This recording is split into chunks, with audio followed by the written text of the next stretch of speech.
అదే మాది తుని దగ్గర పాయకరావుపేట అన్న. చిన్నారి చిరుతల్లి పునర్విక కోసం అయితే 1,70,000 అయితే కలెక్ట్ చేసామన్న ఊరి నుంచి.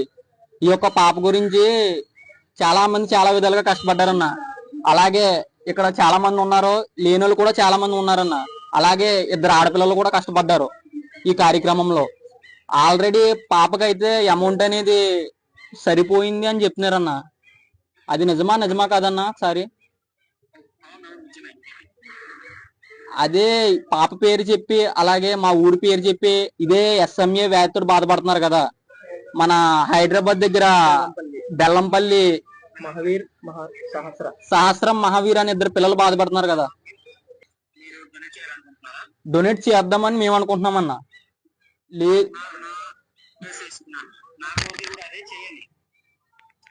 అదే నెక్స్ట్ లేదు అంటే పాపకి ఇంజెక్షన్ అయిన తర్వాత కూడా ఈ మెడిసిన్ ఖర్చులు అని ఇవన్నీ ఉంటాయి కదా, మెడిసిన్ ఖర్చులు గట్రా ఉంటాయి కదా. మీరు ఆగమంటే ఆగుదామన్నా, లేదు మీరు డొనేట్ చేయమంటేనే వాళ్ళకి డొనేట్ చేస్తామన్నా. చేయమంటారన్నా?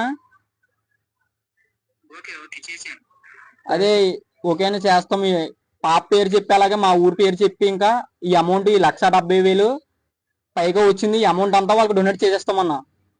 లేదు మీరు ఆగమంటే కనుక మేము తప్పకుండా ఆగుతామన్నా.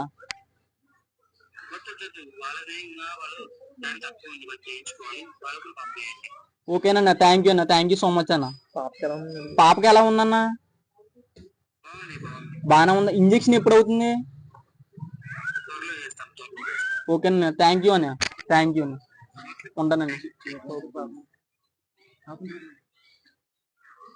అన్న. పాప లేదా?